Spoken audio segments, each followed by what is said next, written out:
거룩한 사랑하면 떠오르는 게 있나요? 사랑이라는 말에 거룩이라는 단어를 붙인다는 게 흔치 않은 일이어서. 그럼 혹시 이건 한번 들어보세요. 이거 한번 생각해봐요. 완전한 사랑은 뭐라고 생각하세요? 본인이 생각하는 완전한 사랑은 뭐 같아? 하나님의 사랑, 완전한 사랑. 그래, 오늘 그 얘기를 하긴 할 건데, 다들 이제 사랑하면 나름의 정의를 갖고 있죠. 사랑은 이래야 돼. 연인 간의 사랑도 뭐 이러면 좋겠어.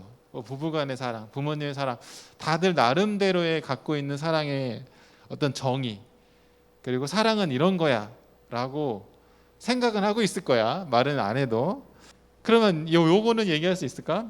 사랑이라는 것들이 표현되어지고 우리가 경험을 하면 아름답다, 감동적이다, 뭐 이런 표현을 하죠. 그죠? 특히 영화에서 어떠한 사랑들이 막 그 표현이 되면 감동적이다, 막 아름답다, 이런 게 있어요. 그렇죠? 그런 사랑을 왜 사랑이 감동적이고 아름다울까? 부모님의 사랑을 생각하면은 어때요? 아름다워요? 뭐 모든 부모님이 다 그렇지 않을 수도 있긴 하지만 감동적일 수 있죠. 그렇죠? 감동적일 수. 부모가 자녀를 향한 사랑, 끝없는 사랑. 그게 보면 감동적이죠. 그다음에 자식이 부모를 향한 사랑, 늘 안타까워하고 또 부모를 이렇게 한 자식의 어떤 행위가 감동적이고 아름다워요. 그래서 사랑이라고 하는 것은 딱 봤을 때 여러분들이 대답은 잘 안 했지만, 와, 이건 진짜 감동적이야. 와, 이건 진짜 아름다워. 그래, 이게 진정한 사랑이지. 그지? 이게 완전한 사랑이지라고 분명히 나름대로의 가치 판단을 할 거란 말이죠. 그러면 진정한 사랑이고 감동적인 사랑이라고 느끼는 게 있다면 부정적인 그 사랑의 모양도 있을 수 있죠. 뭐가 있을까? 사랑으로서 약간 부정적인 거. 질투. 질투해봤어? 그 질투. 그러니까 사랑이라고 하지만 굉장히 질투. 그쵸? 요새 그 연인 간의 그 데이트 폭력이 많이 좀 그래도 뉴스에 많이 나오죠. 옛날보다는. 왜냐하면 나름 그들은 사랑이라고 그런 표현을 하지만 굉장히 질투하고 억압하는 것 쪽으로 나오게 되죠.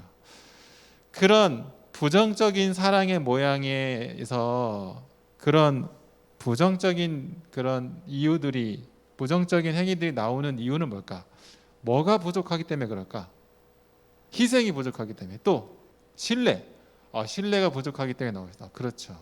그런 것들. 그러니까 사실은 사랑이라는 게 부정적으로 됐을 때는 그 안에 뭔가 결핍이 있기 때문에 그래요. 온전하지 않거나 너무 결핍이 많아가지고 그게 왜곡되어져 갖고 나가는 거죠. 이게 사랑이라는 게 이래요. 그런데 우리가 경험한, 여러분들이나 제가 경험한 일반적으로 사람과 사람 사이에서 일어나는 이 사랑이 사실은 완전히 완전하다, 와 대단하다, 정말 아무 문제 없다라고 할 만큼 그런 사랑을 많이 경험해 보지는 못했을 거예요. 물론 부모님이나 가족이나 연인이나 부부 안에 있는 어떤 사랑이 있을 수 있지만 어쨌든 조금씩 결핍이 있어요. 왜냐하면 여러분들이나 만에 온전히 들어지지 않는 그 무언가가 있기 때문에 그렇다는 거죠. 그러면 하나님은 어떤가? 오늘 성경 말씀을 통해서 하나님의 그 사랑은 어떤 건가에 대해서 한번 보려고 합니다. 오늘 삭개오 이 본문을 읽었어요. 여기서 무슨 일이 일어났죠? 삭개오가 나타나. 삭개오는 직업이 뭐야? 세리. 이제 세리하면은 어떤 취급을 받는다라는 거 좀 이제 이해가 가죠. 그죠? 세리하면 그 시대에 그 동네에서 어떤 취급을 받았어? 죄인 취급 받았어요. 약간 따돌림이 아니라 이렇게 배척 당하고 죄인 취급 받았단 말이야. 왜? 동족의 그 피를 빨아먹는 나쁜 사람, 뭐 이런 생각이었으니까. 실제로도 아마 삭개오도 그랬던 것 같아. 그런데 예수님이 삭개오를 만나서 어떻게 행동하셨지? 내려와라. 그리고 내가 니네 집에 가겠다. 이게 내가 니네 집에 가겠다라는 말이 굉장히 대단한 말인 거라는 걸 이제는 알아야 돼요. 예수님이 세리의 집에 간다. 유대인에게 생각할 때는 엄청난 일인 거야. 죄인의 집에 가서 어울려? 말도 안 돼. 이런 거야. 근데 예수님은 제가 그랬죠. 죄인들과 세리와 함께 했다고 일부러 삭개오의 집에 찾아가기로 결심한 거죠. 그래서 삭개오가 변화를 일어나요. 중간에 뭐가 있는지 모르겠지만 6절에 급히 내려와 즐거워하며 영접하거늘, 7절에 사람들이 수군거려, 그 다음에 8절에 바로 내가 가난한 사람들에게 절반을 나눠주고 착복한 게 있다면 네 배를 갚겠다라고 바로 나와요. 근데 물론 예수님 만나자마자 그런 일이 생기진 않겠지. 예수님 만나서 식사도 하고 얘기도 하고 예수님과의 어떤 그런 작용이 일어났기 때문에 이 삭개오의 삶이 변화된 것을 볼 수 있어요. 그러니까 엄청나게 긴 이야기, 긴 시간의 이야기가 쫙 압축해서 나온 걸 볼 수가 있어요. 이게 삭개오의 이야기야. 삭개오는 예수님을 만나서 변화됐어요. 그렇죠? 그 얘기가 주야. 여기서 삭개오는 예수님을 만나고 싶었고 예수님을 만나서 변화가 됐어요. 뭐 때문에 변화가 됐을까? 예수님을 통해서 발견된 하나님의 사랑이 삭개오에게 전달된 거죠. 삭개오는 그걸 경험한 거죠. 근데 그 사랑이 어떤 사랑이냐면 오늘 제목처럼 거룩한 사랑이라는 거죠. 거룩한 사랑. 자, 이 거룩한 사랑을 우리가 어떻게 이해해야 되냐가 되게 중요해요. 거룩해지려면 어떻게 해야 돼? 거룩하다라는 말은 뭐야? 구별되다, 뭐 이런 거야. 그러니까 사실은 구별되고 되게 순수하고 되게 뭐랄까 딱 그것만 있는 거야. 거룩하다라는 거. 그러니까는 순도 99.9999999 뭐 이런 거 같은 그 거룩하다라는 것의 이미지는 그런 거야. 그럼 사랑이 거룩해. 그럼 뭐야? 그 사랑만 있는 거지. 그래서 사람들은 거룩한 사랑이라고 표현했을 때 어떤 걸 많이 하냐면 모든 것을 쏟아붓는 거지. 내가 성주를 사랑하기로 작정했어. 그러면 성주를 향한 내 사랑은 끝이 없어. 변함도 없고 끝이 없고 다른 거에 신경을 쓰지 않아. 성주를 사랑하기로 작정했기 때문에 내가 중간에 유리한테 내 마음이 뺏기지 않아. 무조건 성주한테만 가는 이 사랑. 이게 거룩한 사랑이래. 인간은 할 수가 없어요. 인간은 다양한 쪽으로 마음에 갈리기 때문에. 그런데 갈려서 이게 온전히 동일하게 100% 될 수가 없는데 하나님은 자신이 사랑하기로 작정한 모든 백성에 대해서 거룩한 사랑을 하실 수 있는 분이라. 온전한. 삭개오가 이걸 경험한 거예요. 삭개오를 향한 하나님의 거룩한 사랑. 하나님이 삭개오를 향해서 끊임없이 그리고 변함없이 그리고 온전히 온 힘을 다해서 사랑하는 거예요. 그래서 어떤 표현이 있냐면 하나님의 그 사랑의 신실하심에 당황하게 된대. 이야, 이렇게. 그러니까 삭개오도 아마 예수님을 만남으로 하나님에 대해서 제대로 알았을 거예요. 그리고 자신이 인생을 살면서 어쩔 수 없이 선택한 세리의 직업인지 아니면 욕심을 갖고 시작한 직업인지는 모르겠지만 인생을 살면서 그런 사랑을 경험해 보지 못했을 거야. 그런데 자기 안에 해결하지 못하는 그 공고함이 분명히 있었고 그러니까 예수님이 대단하더라. 그러니까 보고 싶어서 갔어. 그런데 그 보고 싶어 갔을 때만 해도 야 내가 이제 예수님 만나면 내 재산의 절반을 줘야지 뭐 이런 생각으로 간 건 아니야.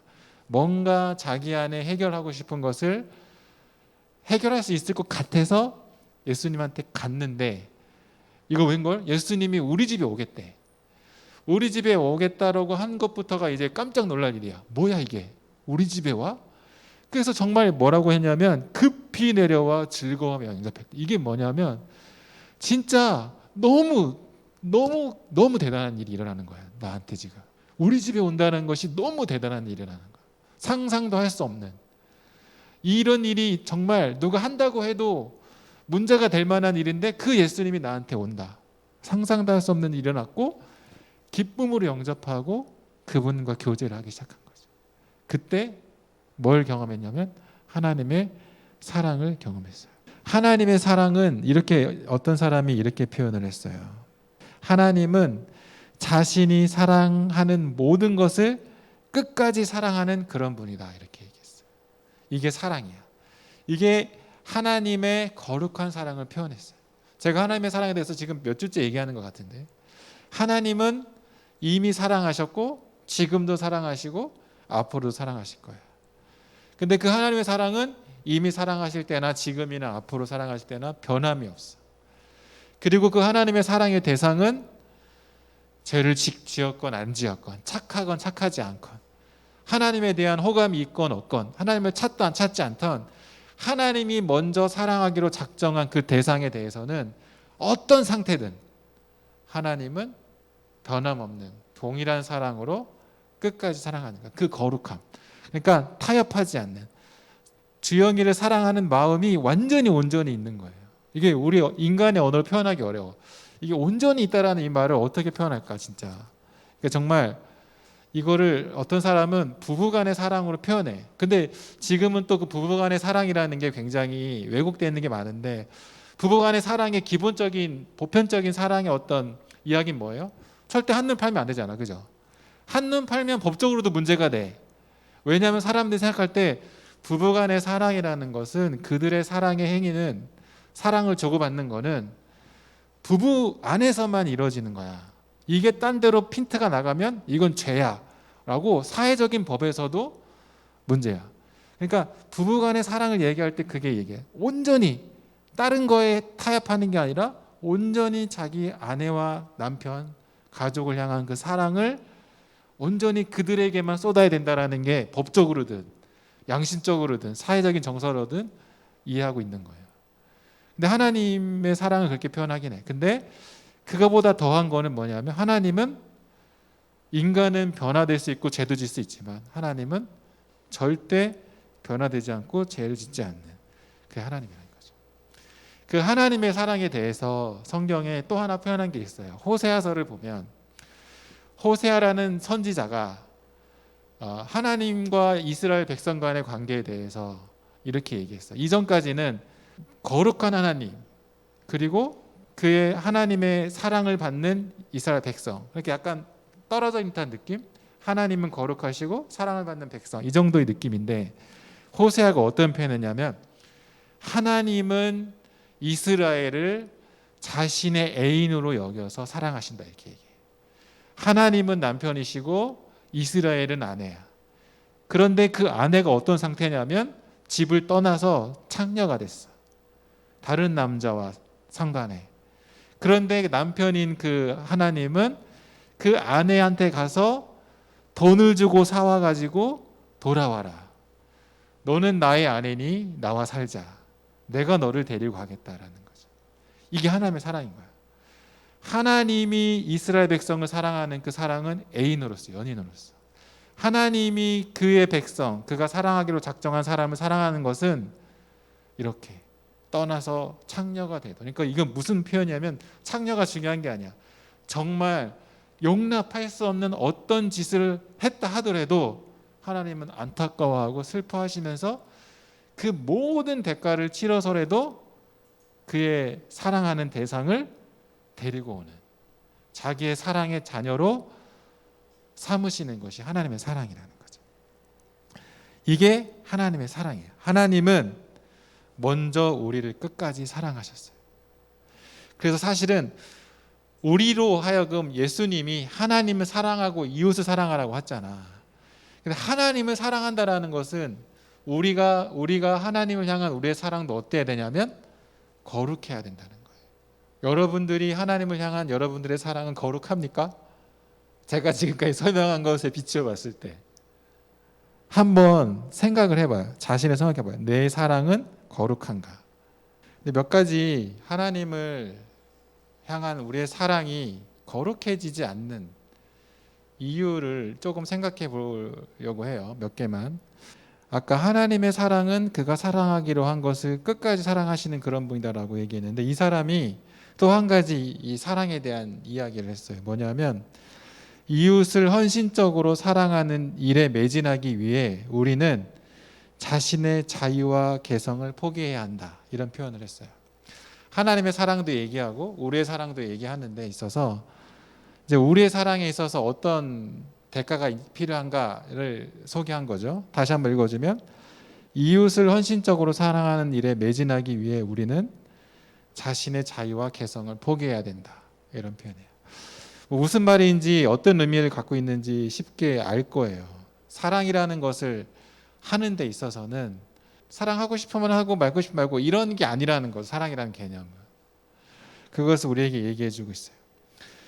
자, 하나님을 사랑하는 데 있어서 그러면 우리의 자유와 개성을 포기해야 된다라는 이것을 좀 비춰봤을 때 하나님을 사랑하는 데 있어서 거룩하지 못한 영역들이 생기는데 그 거룩하지 못한 이유 중에 하나는 우리가 하나님께 온전히 복종하지 못하기 때문에 그래요. 그러니까 우리가 하나님의 말씀 또 하나님을 따르는 일에 온전히 순종하지 못하기 때문에 그렇다는 거죠. 뭐냐면 하나님을 사랑해야 되는데 아까 말한 것처럼 모든 것을 들여 사랑해야 되잖아요. 그러니까 온전히 집중해야 되는데 우리의 사랑은 하나님을 향한 사랑은 일부만 되는 거예요. 어쩌면 제가 표현했을 때 극히 일부만 하나님에 대한 사랑? 시간적으로 봤을 때 그냥 단순하게 7일 중에 하루만 하나님 좀 생각해 볼까? 뭐 이런 거 아닐 수 있겠지만 그냥 정말 극히 일부라는 생각을 했을 때 그러니까 우리가 날마다 하나님을 기억하고 호흡하듯이 하나님을 생각하고 하나님의 말에 우리가 어떻게 반응을 보일까에 대한 고민이 있다기보다는 그냥 극히 일부 양다리도 아니야. 야 살짝 그냥 이름만 걸쳐놓은 듯한 기억만 해주세요. 뭐 이런 듯한 것 때문에 우리의 사랑이 하나님을 향한 사랑이 거룩해질 수 없다라는 거죠. 사실은 예수님께서 우리에게 하나님을 어떻게 사랑해야 된다라는 말을 표현하셨어요. 뭐냐면 온 마음과 힘과 뜻을 다하여 사랑하라고 얘기했어요. 사실은 하나님과 우리 관계에서 그 사랑의 어떤 그 받은 만큼의 사랑을 돌려준다라는 표현이 어색하지만 거기에 대한 우리의 사랑의 어떤 태도를 보이기에 있어서는 하나님처럼 온 마음과 힘과 뜻을 다해서 사랑해야 된다는 거죠. 온 힘을 다해서. 근데 그게 가능해지려면 하나님의 말씀에 복종하는 것이 중요하다라는 거죠. 우리가 온 힘과 온 마음과 온 뜻을 다해서 하나님을 사랑하기 시작했을 때 우리의 삶에 어떤 변화가 일어나냐면 처음에 말의 변화가 일어납니다. 하나님 그 십경에 보면은 하나님의 이름을 망령되이 일컬지 말라 이런 표현이 있어요. 그래서 이스라엘 사람들은 하나님의 이름 자체를 부르지 말자. 불렀다가는 하나님의 이름이 망령되게 일컫게 될지 모르니까. 그래서 야훼라는 단어를 쓰지 않아요. 잘 않고 뭐 전능자신, 크신 분 뭐 이렇게 쓰거나 아니면 그냥 현대에서 와서는 갓을 G-O-D 쓰잖아. 이것도 표현을 하기 싫으니까 G하고 대시하고 D 이렇게 쓰는 거예요. 그냥 봤을 때 하나님이라는 걸 알고 표기는 하나님이 안 해요. 근데 이게 약간 언어 유보라는 이 표현인데 이걸 뭐 좀 부정적으로 볼 필요는 없고 하나님을 진짜 사랑하게 되고 그분에 대한 경외심이 생긴다면 함부로 그분에 대해서 얘기하지 않겠지. 함부로 하나님에 대해서 이 크신 하나님을 어떤 이 작은 어떤 개념으로 그냥 확 떨어뜨려서 설명하지 않겠지. 왜? 그렇게 하는 순간 하나님의 이름이 하나님이라는 대상이 쪼그라들거나 망령되이 일컫게 되는 경향이 있는 거예요. 그러니까 우리가 하나님을 향한 사랑이 온전하면 온전할수록 거룩하면 거룩할수록 하나님이라는 분을 대하고 말하고 표현할 때 굉장히 조심스럽게 표현한다는 거죠. 여러분도 뭐 지금도 그럴 거예요. 하나님에 대해서 함부로 표현하진 않죠. 그게 우리가 하나님을 향한 하나님을 대하는 우리의 어떤 이 우리도 의식하지 못하는 어떤 영역의 존경심과 경외심과 어떠면은 그 두려움일 수도 있어요. 그러니까 두려움. 그러니까 굉장히 큰 존재에 대한 두려움이라는 표현이 있어요. 이게 나쁜 게 아니야. 그렇기 때문에 하나님에 대한 표현을 함부로 하지 않는. 그게 그 변화야. 근데 하나님 모르는 사람은 뭐 이러죠. 예수쟁이들 뭐 그런 거 있잖아. 니네 하나님이 뭐 이렇게 표현하잖아요. 그렇게 막 말을 할 수가 있는데 그건 하나님 모르니까. 하나님에 대한 사랑이 없으니까. 경외감이 없으니까 표현하는 거죠. 그래서 하나님을 진짜 온 힘과 뜻을 다해서 사랑하게 된다면 말의 표현의 변화가 오게 되는 거예요. 두 번째는 행동의 변화가 와요. 라이프 체인지가 일어나는 거죠.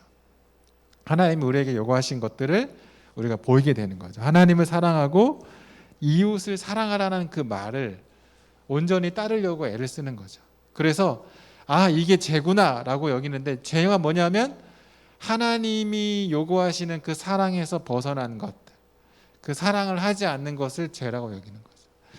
그래서 스스로 우리가 죄인이고 우리가 하나님 앞에 복종하지 못하는 사람이라고 여길 수 있는 것은, 하나님의 사랑이 워낙 크고 신실하고 당황스러울 만큼 우리 안에 하나님의 사랑이 크기 때문에 내가 그렇게 반응을 보이지 못하고 그 뜻을 온전히 따라가지 못하는 그 나 자신을 온전히 그 자신을 발견했을 때 그냥 무릎을 꿇을 수밖에 없는 거예요. 그러니까 하나님에 대한 그 경외감이라는 거죠. 압도되어지는 경외감. 그래서 성경에 이런 게 있어요. 향유 옥합을 깨트린 그 여인이 있어요. 엄청나게 비싼 돈을 깨트렸어요. 근데 이 사람은 죄인이야, 사람들이 봤을 때도. 근데 예수님이 어떻게 표현하냐면, 이 사람의 죄가 많기 때문에 이 죄를 해결해 줄 수 있는, 이 죄를 끌어안아 줄 수 있는 하나님의 그 사랑을 더 많이 경험했다, 이런 표현을 해요. 뭐냐면 하나님의 사랑을 알았어, 예수님을 통해서 이 여인이. 그러니까 자기 자신을 돌아보게 되지. 우와, 내가 너무 죄인이야.